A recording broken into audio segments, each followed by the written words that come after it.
Shalom, Bapak Ibu, Saudara-saudari yang terkasih, dimanapun berada, damai sejahtera buat kita semua dari Tuhan kita Yesus Kristus. Seperti biasanya, setiap hari kita merayakan pestanya orang-orang kudus. Hari ini hari Kamis tanggal 28 April tahun 2022, kita merayakan salah satu pestanya orang kudus, yaitu Santo Louis Marie Grignon de Montfort, pengaku iman. Saya akan menceritakan bagaimana kisah dan perjalanan Santo Marie ini secara singkat. Dengarkan ya, Bapak Ibu, Saudara-saudari yang terkasih. Louis Grignon lahir di Montfort, Perancis dari sebuah keluarga miskin pada tahun 1673. Di masa mudanya, ia dikenal lekas marah bila ada sesuatu yang tidak memuaskan hatinya.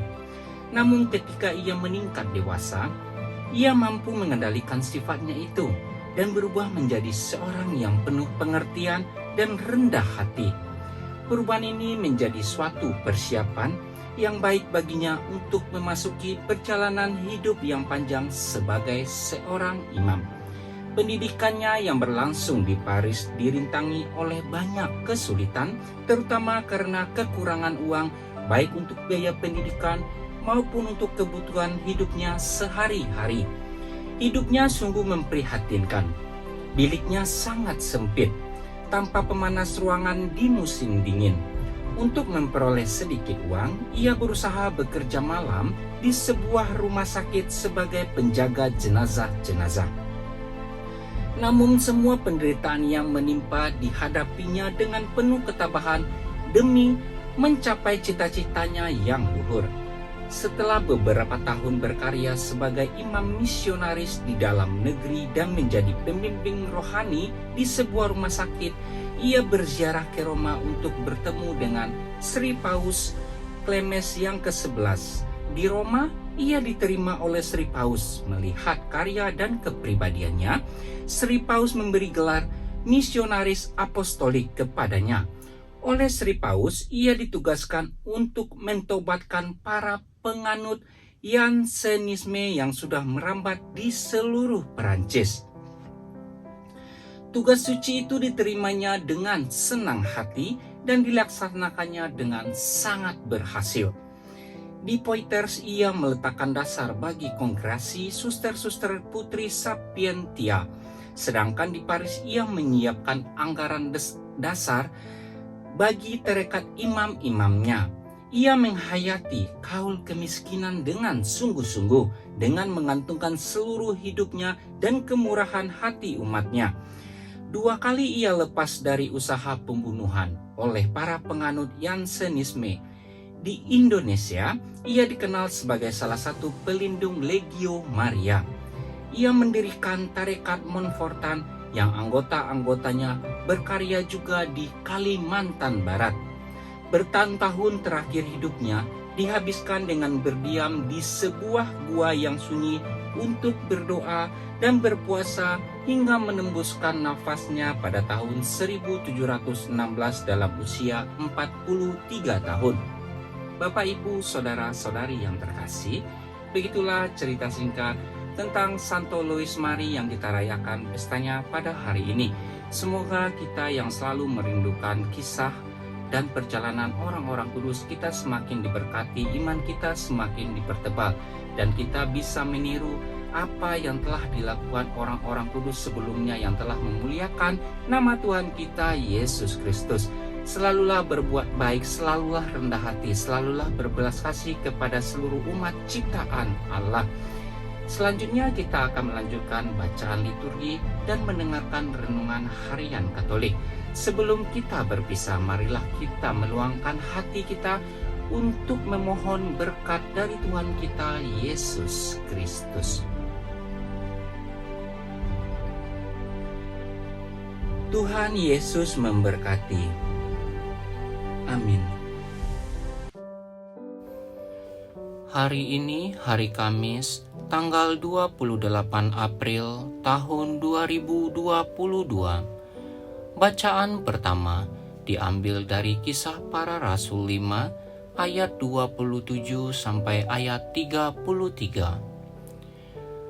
Pagi itu kepala pengawal bait Allah serta orang-orangnya menangkap para rasul yang sedang mengajar orang banyak dan menghadapkan mereka kepada mahkamah agama Yahudi. Imam besar lalu mulai menegur mereka. Dengan keras, kami melarang kamu mengajar dalam nama Yesus. Namun, ternyata kamu telah memenuhi Yerusalem dengan ajaranmu, dan kamu hendak menanggungkan darah orang itu kepada kami. Tetapi Petrus dan rasul-rasul itu menjawab, kita harus lebih taat kepada Allah daripada kepada manusia. Allah nenek moyang kita telah membangkitkan Yesus yang kamu gantungkan pada kayu salib dan kamu bunuh. Dialah yang telah ditinggikan oleh Allah sendiri dengan tangan kanannya menjadi pemimpin dan juru selamat, supaya Israel dapat bertobat dan meminta pengampunan dosa. Dan kami adalah saksi dari segalanya itu.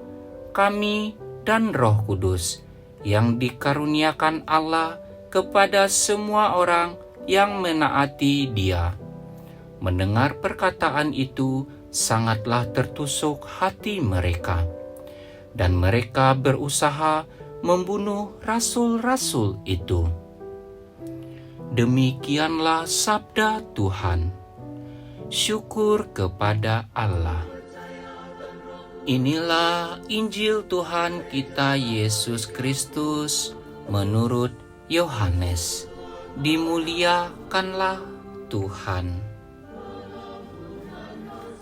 Bacaan Injil diambil dari kitab Yohanes 3 ayat 31 sampai ayat 36. Yohanes Pembaptis memberi kesaksian tentang Yesus di hadapan murid-muridnya. Siapa yang datang dari atas, ada di atas semuanya. Siapa yang berasal dari bumi, termasuk pada bumi, dan berkata-kata dalam bahasa bumi. Siapa yang datang dari surga, ada di atas semuanya. Ia memberi kesaksian tentang apa yang dilihatnya dan yang didengarnya. Tetapi tak seorang pun menerima kesaksiannya itu. Siapa yang menerima kesaksiannya, ia mengakui bahwa Allah adalah benar. Sebab siapa yang diutus Allah, dialah yang menyampaikan firman Allah.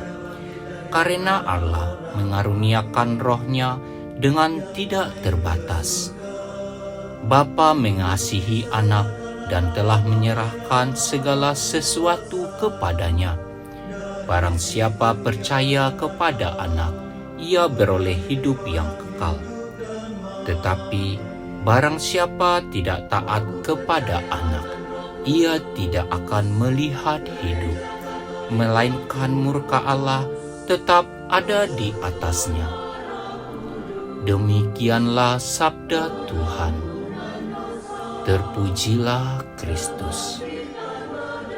Renungan Harian Katolik hari ini, hari Kamis, tanggal 28 April tahun 2022. Saling percaya akan menumbuhkan kebahagiaan, keberanian, dan kenyamanan dalam berbuat sesuatu. Kepercayaan menjadi sesuatu yang berharga dan tidak mampu terbayarkan dengan apapun. Sulit untuk menaruh rasa percaya pada seseorang karena belum tentu orang yang telah kita kenal sejak lama dapat kita percayai. Dalam perikop Injil di atas, Yohanes menjelaskan siapa itu Yesus, bagaimana seharusnya murid-muridnya mengimani Mesias yang datang ke dunia. Yohanes percaya bahwa Yesus adalah Putra Allah. Meskipun ia mempunyai banyak pengikut, namun Yohanes sadar betul bahwa tujuan dari para muridnya bukanlah dirinya. Para murid harus sampai pada Sang Anak Domba Allah. Ia hanya membuka jalan untuk mengarahkan orang pada Sang Mesias. Kesaksian Yohanes ini semakin menambah iman dan kepercayaan kita akan Yesus Kristus, Putra Allah yang hidup. Ia yang datang menebus dan menyelamatkan kita dari kematian kekal. Kita dibawa pada kehidupan kekal. Yesus yang datang dari surga adalah anak tunggal Bapa yang menjadi manusia demi keselamatan manusia. Ia kembali ke surga dengan membawa orang-orang yang percaya kepadanya. Janji keselamatan diberikan oleh Dia yang berasal dari dan Allah, sumber keselamatan itu sendiri. Sikap percaya menjadi kata kunci orang beriman, di mana ciri khas orang beriman adalah setia dan taat pada ajaran karya keselamatan Yesus. Kita dapat mencontoh Bunda Maria dan Santo Yusuf suaminya taat kepada Allah melalui mimpi untuk membawa Yesus kecil ke tanah Mesir. Juga dengan para murid Yesus taat kepada sabda Yesus yang penuh kuasa dengan menebarkan jalannya dan menghasilkan ikan yang melimpah. Kepercayaan dan iman pada Yesus bukan berarti bahwa akan meluputkan kita dari penderitaan di bumi ini.